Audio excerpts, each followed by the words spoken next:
say that I think Justin would say that your path could be quicker with Seijaku, but I don't know if there's a difference. Is there? I would say, the knowledge, Tai Chi Chih is the journey to get the knowledge. So it wouldn't matter if it's Seijaku or Tai Chi Chih. You're practicing, I think Justin would say, you're practicing something that will allow you to obtain, potentially in degrees, the supreme ultimate. That's all you would need. We think of knowledge as being something that we have in our head, but this is knowledge, but it's intuitive. You would just be one joyful person. You would be content. I don't know. I think I would have. I'm not sure. I'm not sure that it would make me feel better. As Tom said, it would be the ultimate. And I think maybe if you have so much knowledge that in some ways, I don't know. I think there has to be some mystery. I don't know. I think. When I think of that, I think of someone like His Holiness the Dalai Lama, or Desmond Tutu. They are incredibly joyful, both of those, and people, but yet have huge, enormous responsibility. Like, it doesn't seem to be apparent in their manner that they have so many people relying on them. The other thing they say in the Buddhist texts about ultimate knowledge is that you can see past, present, and future. You have clairvoyance. You can see the minds of people. You know what people are thinking from a long distance. So it depends on what kind of knowledge you're talking about, whether it's knowing quantum physics or, so you would have that kind of knowledge. You would have, they say about the Buddhas, they have the ability to transform themselves into different objects, animate and inanimate, in order to benefit people at a time of need. So like they might turn themselves into a dog if it's necessary to save someone. So there's that type of knowledge that they talk about in the texts. And of course, I don't have a clue because I've never experienced anything like myself, kind of like Lucille was saying. But I think I can see examples of people on this planet who are said to have had these kinds of qualities, and they're very joyful. This happy guy, and but not frivolous. He's definitely not frivolous. And I've seen him be very wrathful with his attendants. You think he's this kind of cute, cuddly guy, but he's actually quite a powerhouse. I don't know. It's an interesting question, because knowledge is one thing, but experiential experience is a totally different thing, and I don't know. I'd have to think about this. There's a difference between you may hit resistance. I know when I was learning Tai Chi Chih, I had never heard of Seijaku. I would say tension. And I think that was because I'm taking my lesson from my head through my body. And I would find that that distraction would sometimes make me have to balance, and I had to use tension to make more balance.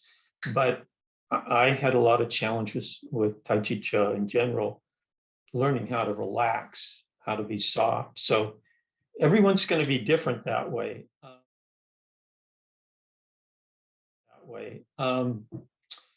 The Seijaku tension happens at a certain time in each movement. So this is an interesting kind of dilemma, because you are starting just doing Tai Chi Chih, and then the resistance comes at a certain point in each movement, and then you move out of it. So what you don't want to do is anticipate it coming. That means you're thinking or planning ahead. So this sounds even strange as I'm trying to get it out of my mouth. It's sort of like, well, then wait a minute. So the notion is because you're in the moment and you start at Tai Chi Chih, because we always start in the softness before we meet resistance, no matter what movement it is. And then that resistance is defined for each movement. A lot of them are the same, but there are variations. So just like Tai Chi Chih, there is not a universal rule, but it is in general focused around the principle of grounding. That's sort of the approach that Justin taught, that's been passed down to me through teacher trainers. That's the notion of what we're doing. So it's it's one not planned, but happens. And for example, like we did last week, when we're doing a forward and back, it's only in the forward movement and it's only in the grounding when both feet are on the floor, which makes sense because if you're going to push, you're going to need to have your legs bent and your feet grounded. So there's that physical connection between them.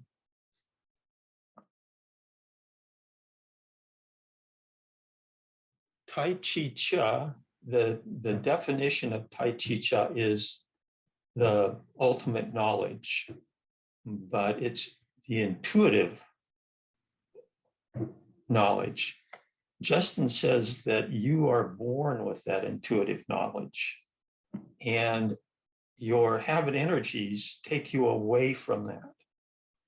And you want to get back to where you can tap into that ultimate knowledge that you were born with that gets cloudy, back to what he calls back to the uncarved block.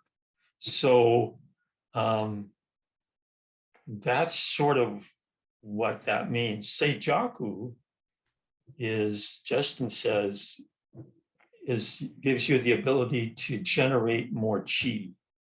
And through the generation of chi, you whether you know it or not, you are going back to that uncarved block.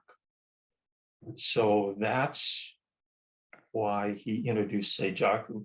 That, and because of his practices, particularly living among the monks and practicing and getting to where he could see that there would be a life as just a monk, not just a monk, I shouldn't say, living a monk's life or living a dedicated life to the energy in our regular everyday busy world. And so Seijaku, like I said before, in his definition, the Japanese word means serenity in the midst of activity. How do you get that serenity? And this is going to help. So that's what Seijaku is. It's just, so he says it's just a more powerful Tai Chi Chih, like I mentioned before. You know, Justin maybe might have exaggerated things a little bit, but Justin could be describing exactly what he did or what he felt. And that's that Tai Chi Chih is a 100-watt light bulb and Seijaku is a 1,000-watt light bulb. So that's why he introduced Seijaku, so that you could still be in the life that we live every day here in our more chaotic world and still get to the goal of that intuitive knowledge. Yeah, we always have to watch words. Words get in our way. And what Justin said is generate's not a good word. What Justin said is by practicing, you are allowing your body to connect with the cosmic energy. But he also said you do that through the yinning and yanning. That's why I guess I use the word generate, because you have to do the practice to get the results. And so you will do that by circulating the yin chi and the yang chi, and then bringing those back. It's one of the reasons that he describes the first two movements as preliminaries. They sort of get you there. Then he would say, now you're going to start generating the yin chi and the yang chi as separate when we start the first movement, which is around the platter.